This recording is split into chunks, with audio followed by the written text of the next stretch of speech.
Did you know that R&B music was shaped by artists who never got the credit they truly deserved? From Leon Ware, who helped craft timeless records for legends like Marvin Gaye, Michael Jackson, and Maxwell, to Cherelle, whose songs laid the foundation for the new jack swing era and influenced a whole wave of pop and R&B artists. Here are 15 underrated artists who changed R&B music forever. Kashif Saleem was an American singer, songwriter, and record producer. In 1974, still a young man, he joined the funk band BT Express as a keyboard player and singer. The band was already making waves with songs like Express and Do It Till You're Satisfied. But after a few years, Kashif wanted to push his music further. So in 1978, he left BT Express and started working with R&B singer Stephanie Mills as her keyboardist. That move opened new doors. It wasn't long before Kashif caught the attention of Arista Records, thanks to a man named Milton Allen, who believed in his talent. In 1983, Kashif released his first solo album, simply titled Kashif. The album included songs like I Just Gotta Have You, Lover Turn Me On, and Help Yourself to My Love. These songs introduced a fresh sound with smooth vocals, layered synthesizers, and electronic drums. At the time, few R&B artists were experimenting with this kind of futuristic style. His second album, Send Me Your Love, earned him 2 Grammy nominations, one for Edgartown Groove, a jazzy duet with Al Jarreau, and another for the instrumental Call Me Tonight. Over the next few years, Kashif released more albums, Condition of the Heart, Love Changes, and another self-titled album in 1989.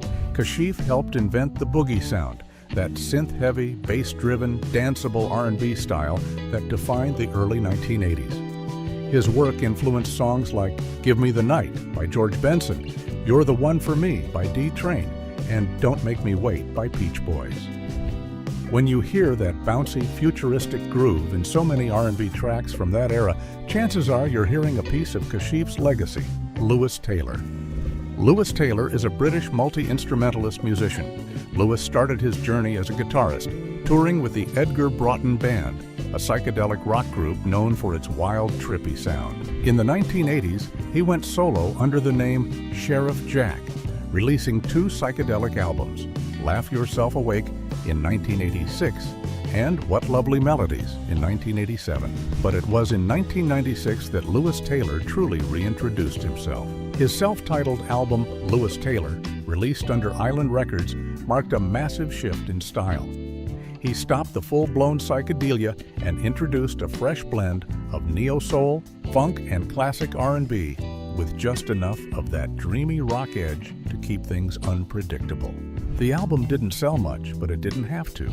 It quietly became a cult classic, especially among other musicians. Taylor's deep, emotional songwriting and genre-bending production caught the ears of rising artists like D'Angelo and Maxwell. Long before the term neo-soul became popular, Lewis was already doing it, mixing soul, rock, and experimental sounds in a way that felt raw and honest. Taylor's second album was meant to go deeper into his experimental side, bringing in more psychedelic touches and Beach Boys-style arrangements inspired by Brian Wilson.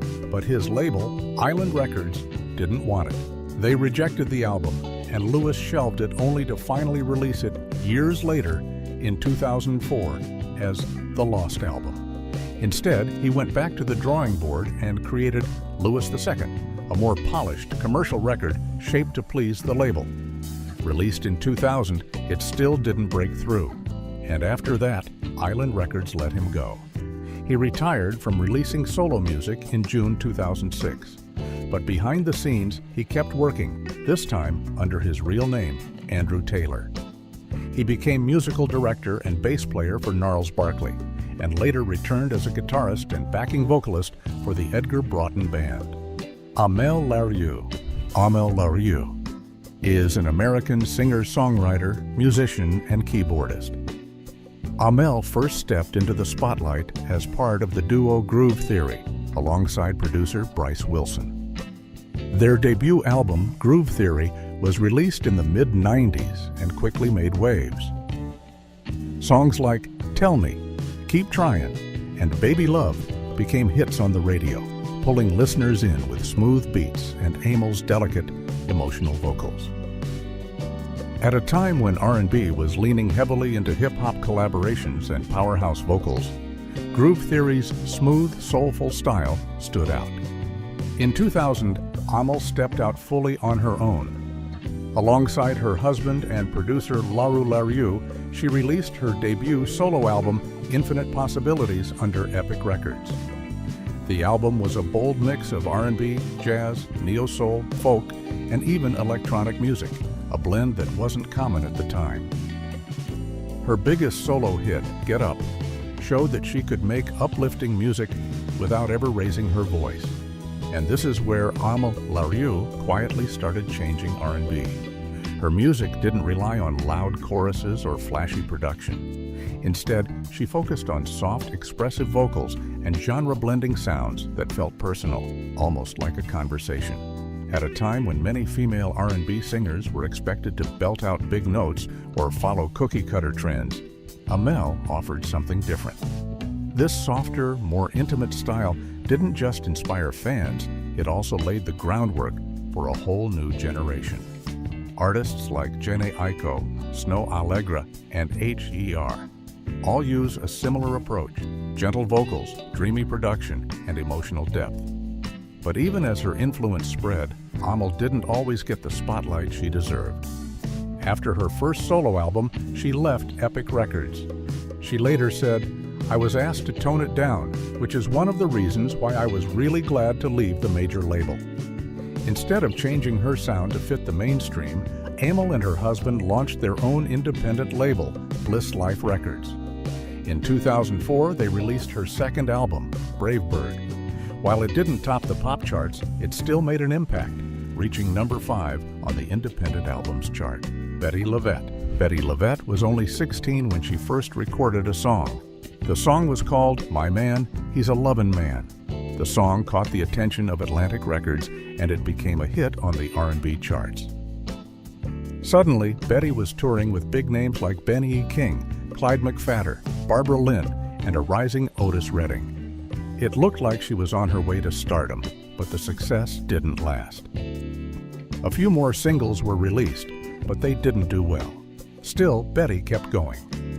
In 1965, she came back with Let Me Down Easy. It wasn't a massive hit, but it got her noticed again and helped her land a spot touring with the James Brown Revue, a huge opportunity at the time. Through the late 60s, she kept recording songs for smaller record labels. In 1969, she signed with Silver Fox Records and released 2 more R&B hits, He Made a Woman Out of Me and Do Your Duty. These songs were recorded in Memphis with studio musicians who would later be known as the Dixie Flyers. In 1972, she got another big break. Atlantic signed her again and sent her to Muscle Shoals, Alabama, to record her first full album, Child of the 70s. It was recorded with the legendary Muscle Shoals rhythm section, but for reasons never fully explained, the album was never released. It was shelved and forgotten. Years passed. Betty kept performing and recording, but she was often overlooked while others became stars. Still, she never gave up. Then in 2005, everything changed. Betty released an album called I've Got My Own Hell to Raise.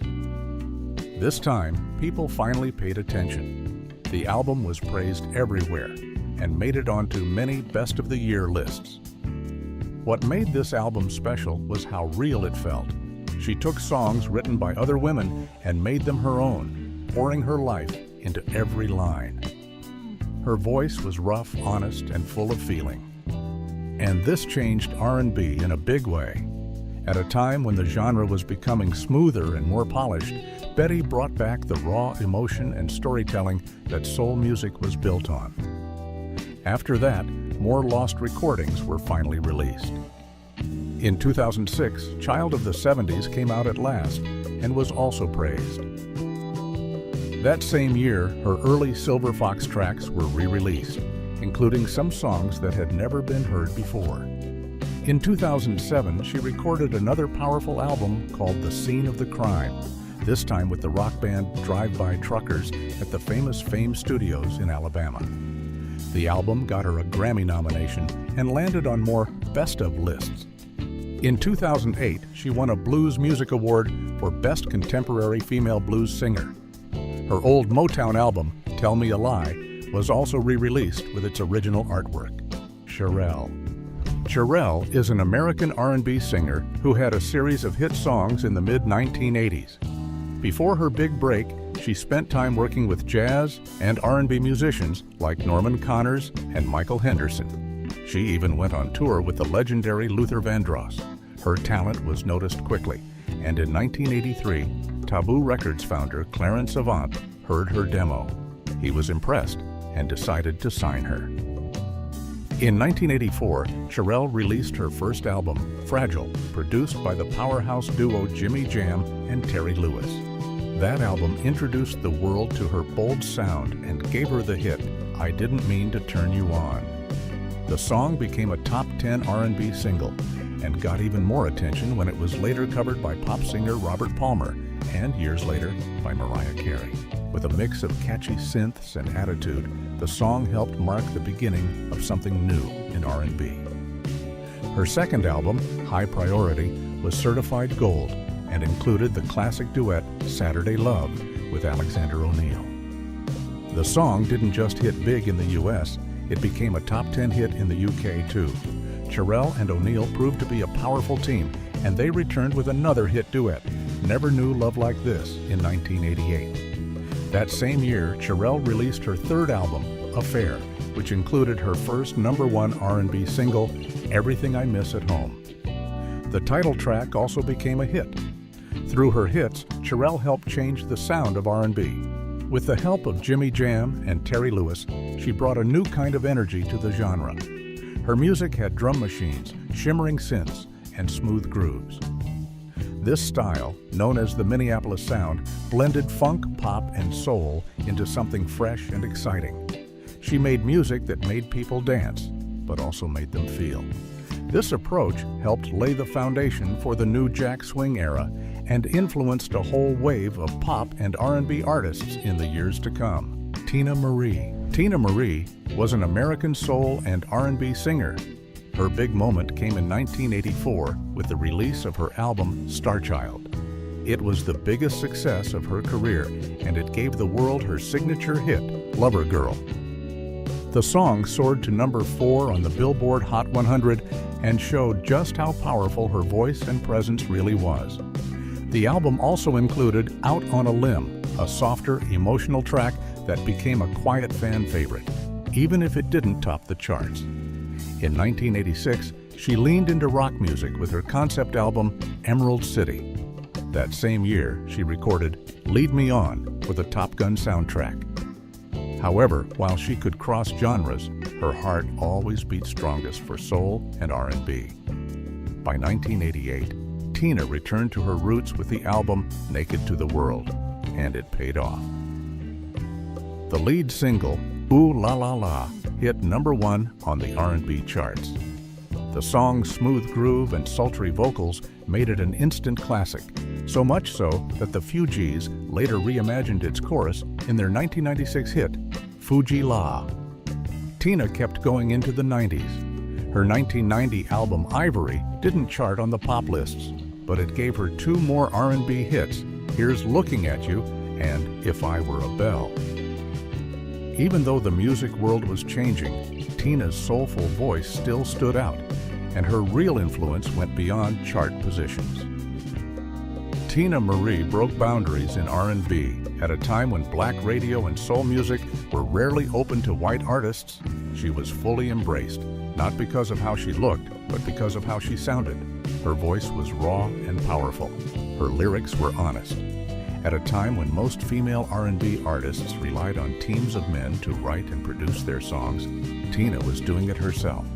She also helped shape the future of R&B and hip-hop. Phyllis Hyman. Phyllis Hyman was an American singer, songwriter, and actress. She had a special kind of sound, smooth like velvet, but full of power, and it made her one of the most unique voices in soul and R&B music from the late 1970s through the early 1990s. Her big break came in 1975 when jazz drummer and producer Norman Connors was putting together an album called You Are My Starship. He wanted another singer for it, but couldn't get the one he had in mind. Then someone told him about a woman performing in a small club in Manhattan. That woman was Phyllis Hyman. Connors went to see her after a concert at Carnegie Hall, and as soon as he heard her sing, he knew she was the one. He asked her to join his album. It turned out to be a huge success. The title track, You Are My Starship, became a hit on jazz radio and helped the album go gold. While working on her first solo album, Phyllis also sang with other artists like Pharoah Sanders and the Fatback Band. Her debut album, Phyllis Hyman, came out in 1977 and showed everyone just how strong and emotional her voice could be. After Buddha Records was bought by Arista, she released Somewhere in My Lifetime in 1978, with the title track produced by Barry Manilow. Another song, You Know How to Love Me, broke into the R&B Top 20 and also became popular in dance clubs. People were drawn to more than just her voice. They connected with the way she told stories through her songs. Phyllis didn't just sing about love and heartbreak. She made every word feel real. She also helped shape the direction of R&B music by mixing jazz, soul, and pop into her style. She showed that R&B could be smart, soulful, and emotionally deep at the same time.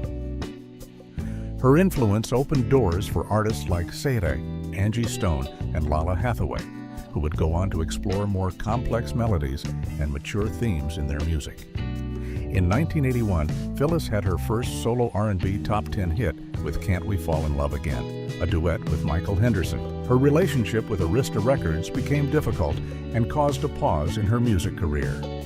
In 1991, Phyllis returned to music with the released Prime of My Life on Philadelphia International Records. It was the biggest album of her career. The lead single, Don't Want to Change the World, became her first #1 R&B hit and also made it onto the Billboard Top 100. The album produced 2 more big songs, Living in Confusion and When You Get Right Down to It. If you are enjoying this video, appreciate it by giving it a thumbs up. And if you have not subscribed, what are you waiting for? Hit that subscribe button. Minnie Riperton. Minnie Riperton was a soul singer from Chicago with a voice unlike anyone else's. She could sing in a very high pitch, so high, in fact, that people often said she had a 5-octave vocal range and could hit whistle notes that most singers could only dream of.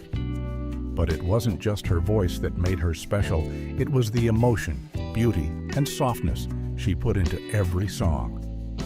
Minnie started singing when she was still a teenager. She was the lead singer for a local girl group called The Gems, and she also worked at Chess Records, where she got to sing backup for big names like Etta James, Chuck Berry, Muddy Waters, and Fontella Bass.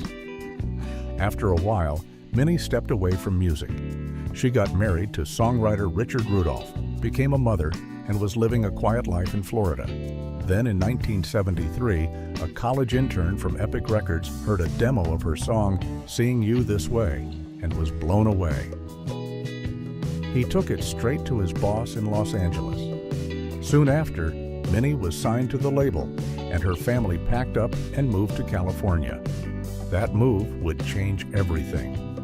Minnie's album, Perfect Angel, came out in 1974, produced by her husband and the legendary Stevie Wonder. At first, the album didn't sell much. The label was ready to give up and move on to the next project. But Richard Rudolph pushed them to release one more single. That song was Lovin' You. With soft keyboard notes and birds chirping in the background, Lovin' You sounded like nothing else on the radio. Minnie's voice floated above the music like a lullaby, and people couldn't get enough. By April 1975, the song hit #1 in the U.S., climbed the charts in 24 other countries, and sold over 1 million copies. After that, she released another album called Adventures in Paradise. It had the hit Inside My Love, a sensual R&B song that reached #5 on the R&B charts, but some radio stations were too shy to play it because of the lyrics. The album didn't do as well as Perfect Angel. Minnie's voice was something rare, a coloratura soprano that could leap up into high-head notes and the whistle register without effort. Artists like Mariah Carey would name Minnie as one of their biggest influences, especially for her whistle notes. Her music has also been sampled by Tupac, Dr. Dre, A Tribe Called Quest, and others. In 2023, Rolling Stone honored her by naming her one of the 200 greatest singers of all time, placing her at number 65 on the list. Leon Ware. Leon Ware was a quiet force behind some of the most soulful music of the 1970s and beyond. While many people may not know his name right away, they've almost certainly felt the emotion in the songs he helped create. He was a gifted songwriter, producer, composer, and singer, and his fingerprints are all over classic albums by legends like Marvin Gaye, Michael Jackson, Quincy Jones, and Maxwell. Leon started out behind the scenes, working as a songwriter and arranger at ABC Records, and by 1967 he joined Motown, the famous record label that shaped American soul music. At Motown, Leon helped write songs for top groups like the Jackson 5, Martha and the Vandellas, and the Isley Brothers. In 1971, Leon stepped out a little more, working with Ike and Tina Turner on their album Nuff Said. He co-wrote 6 songs on that album, which reached the R&B charts and brought him more attention. That same year, Leon got a chance to release his own music. His self-titled debut album came out in 1972 under United Artists. Around this time, Leon also started writing with T-Boy Ross, the younger brother of Diana Ross. Together, they created a song called I Wanna Be Where You Are, which was recorded by a young Michael Jackson. The song became a hit, reaching number 2 on the R&B charts and helping launch Michael's solo career. He kept writing for other stars like Donny Hathaway and The Miracles. Leon started working on another solo album, this time for Motown's Gordy label. The result was Musical Massage, released in 1976. It didn't sell well at the time because it wasn't promoted properly. But over the years, it became a cult favorite. Even though he didn't become a big name as a solo artist, Leon never stopped making music. In 1979, he released Inside Is Love, and for the first time, he charted as a singer with the single, What's Your Name?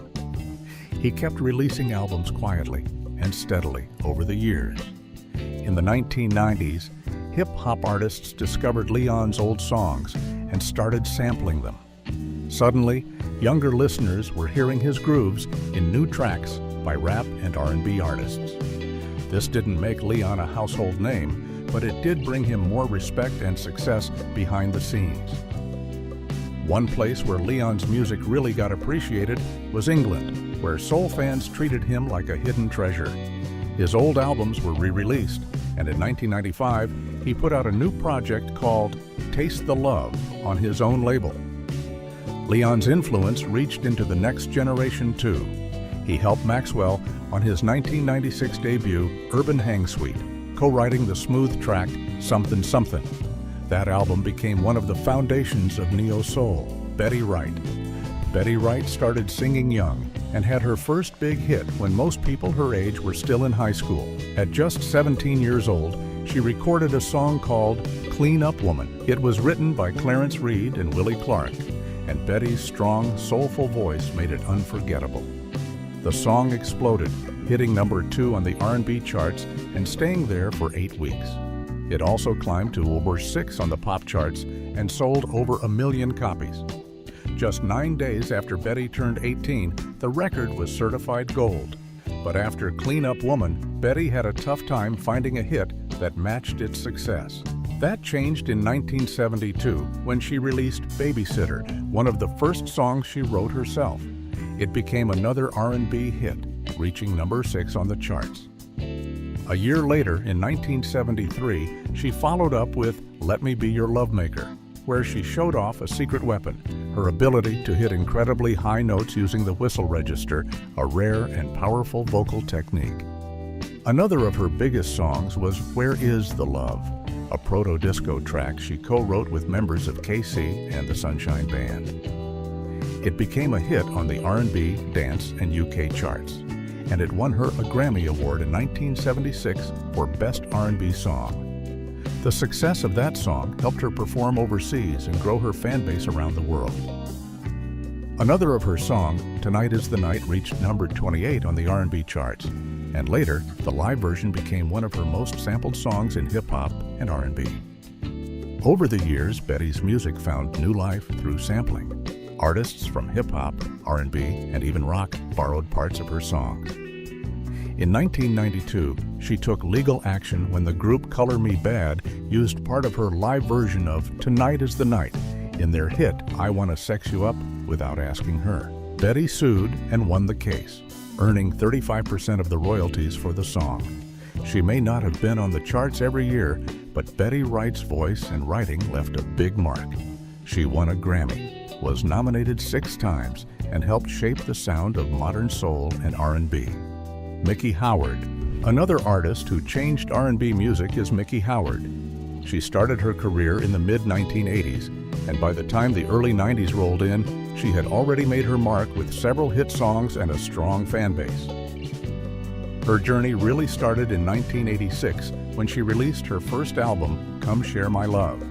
The album was produced by her longtime collaborator, Lamel Humes, and it reached number 19 on the R&B albums chart. The title track, Come Share My Love, became her first big hit, reaching number 5 on the R&B singles chart. That same year, she followed up with a gentle remake of Glenn Miller's old jazz tune, Imagination, which reached number 13 and became her first music video. With these hits, Mickey started touring in 1987, opening shows for the funk group Cameo. She closed the album's run with Come Back to Me Lover, which also made it onto the charts. Later in 1987, Mickey dropped her second album, Love Confessions. The album gave Mickey 2 more top 10 R&B singles. Baby, Be Mine, a tender ballad produced by Nick Martinelli, hit number 5. But one of her biggest early successes came with That's What Love Is, a duet with Gerald Levert, the lead singer of the group Levert. Their voices blended perfectly, and the song also peaked at number 5. Gerald also produced Crazy, another track from the album that charted at number 38. In March 1988, Mickey's growing success was recognized when she won the Soul Train Music Award for Best New Artist. Her third album, simply titled Mickey Howard, was released in 1989. It turned out to be the most successful album of her career and her final release on the Atlantic Records label. The album climbed to number 4 on the Billboard R&B Albums chart. The single from the album, Ain't Nothin' in the World, hit number 1 on the R&B singles chart. She didn't stop there. The album also gave her 2 more major hits. Love Under New Management reached number 2, and her soulful version of Until You Come Back to Me, That's What I'm Gonna Do, hit number 3. Evelyn King. As a teenager, Evelyn worked alongside her mother, tidying up offices at Philadelphia International Records. One day, while she was singing to herself in the bathroom, a producer named Theodore Life overheard her voice. That moment changed her life. He started helping Evelyn shape her talent, and before long, she signed a production deal with his company and a recording contract with RCA Records. In 1977, Evelyn released her first album, Smooth Talk. It included the song that would define her early career, Shame. Shame climbed all the way to number 9 on the pop charts, number 7 on the soul chart, and 8 on the dance chart, and it was later certified gold. The track blended the excitement of disco with the depth of soul. Evelyn King's songs helped shape a new kind of R&B music you could dance to, but that also told stories of love and heartbreak. Artists like Janet Jackson and Mary J. Blige would later follow that same path. After Shame, Evelyn kept the momentum going. Her next single, I Don't Know If It's Right, became another hit, reaching number 23 on the pop chart and number 7 on the soul chart, and earning her a second gold record. In 1981, she released a new song, I'm in Love. It hit number 1 on the R&B and dance charts and even reached the Pop Top 40. The next year, Evelyn dropped her album Get Loose, which included the smash hit Love Come Down. That song soared to #1 on both the soul and dance charts, cracked the pop top 20, and even became a top 10 hit in the UK. Its follow-up, Betcha She Don't Love You, reached #2 on the soul chart. Through the rest of the 1980s, Evelyn stayed strong on the R&B charts, landing 8 more top 20 soul hits, with 3 of them breaking into the top 10. Cherelle Lynn. Cherelle Lynn started her career as a backing vocalist for the stage musical The Wiz in 1976. It was her first step into the professional music world, and it didn't take long before her talent pushed her to center stage. In 1978, Cherelle released a song that would change her life and help shape the future of R&B. That song was Got to Be Real. It was bold, loud, full of energy, and completely different from the soft soul music that many female singers were doing at the time. Cherelle's voice was powerful, joyful, and confident, mixing gospel roots with funky dance floor beats. Got to Be Real reached #1 on the R&B chart and climbed to 12 on the pop chart. It quickly became a favorite in clubs, on radios, and in homes across America. The song's success led to her debut album, Cherelle Lynn, which sold over 1 million copies. The album reached #5 on the R&B album chart and #23 on the pop album chart. For her second album, In Love, the first single, I've Got Faith in You, did okay on the R&B charts, and the follow-up, Keep It Hot, became a popular club hit. Even though she wasn't always in the spotlight, Cherelle's influence didn't fade. Many singers from later generations, including Mary J. Blige and Beyoncé, have said they were inspired by Cherelle Lynn's fearless voice and energy. In fact, Mary J. Blige and Will Smith even covered Got to Be Real, giving the song new life for a younger audience. And in 2010, more than 30 years after it first came out, Got to Be Real finally charted in the UK. Gwen Guthrie. Gwen Guthrie was a singer, songwriter, and pianist. She started her career by supporting some of the biggest names in music. She sang background vocals for legends like Aretha Franklin, Stevie Wonder, Billy Joel, and even Madonna. Gwen got her start doing commercial jingles, often teaming up with her friend Valerie Simpson from Ashford and Simpson. Around the same time, she began writing songs with her then-boyfriend, Harris Fire. That partnership led to a big break, Ben King's hit Supernatural Thing, which shot to #1 on the R&B chart in 1975. They followed it up with another success, and soon Gwen was writing songs for Angela Bofill, Sister Sledge, and Roberta Flack. Gwen didn't stop at writing for others. When she started her solo career, she dove into a different sound, club music with a reggae and dub flavor, often working with the famous rhythm duo Sly and Robbie. In New York City's dance scene, especially at the legendary Paradise Garage, Gwen's music became anthems. Fans called her the First Lady of the Paradise Garage, and her performances there were unforgettable. In 1983, Gwen teamed up with DJ Larry Levan and recorded Padlock with the Compass Point All-Stars in the Bahamas. It didn't take long for the song to take over dance floors. Around that time, she was also featured on The Limits' Say Yeah, which became a hit in the UK. Then in 1986, Gwen released the song that would define her legacy, Ain't Nothing Going On But the Rent.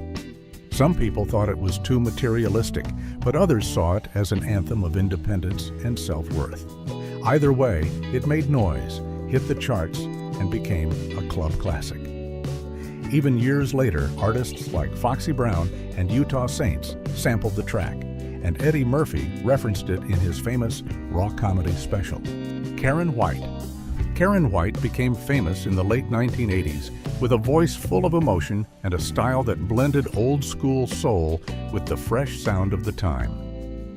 Her big break came in 1988 with her debut album, simply titled Karen White.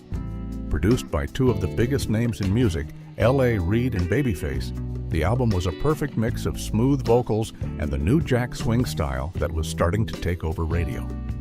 The album was a hit and went platinum in the U.S.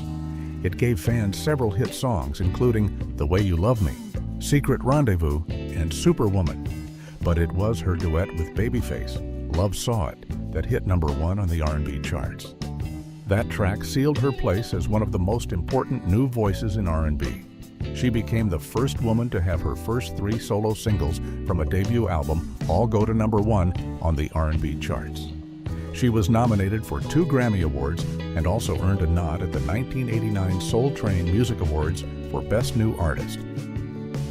In 1991, she followed up with a second album, Ritual of Love. This time, she worked with the famous production duo Jimmy Jam and Terry Lewis. The album's biggest hit, Romantic, went all the way to #1 on the Billboard Hot 100. She also released The Way I Feel About You, which reached to #12, and 2 other songs, Walkin' the Dog and Do Unto Me. In 1994, she released her third album, Make Him Do Right. Although it didn't sell as well as the others, it still had moments of success. The song Can I Stay With You, written by Babyface, gave her one last top 10 hit on the R&B chart in early 1995. Another single, Hunga, also gained attention, but her final charting song, I'd Rather Be Alone, peaked at #50 later that year. Even though her time at the top of the charts didn't last forever, her powerful voice, heartfelt lyrics, and stylish presence helped shape R&B in the late 80s and early 90s. Which of these artists is your favorite singer? Share your thoughts in the comments below. Don't forget to like, subscribe, and hit the notification bell so you never miss out on our latest content.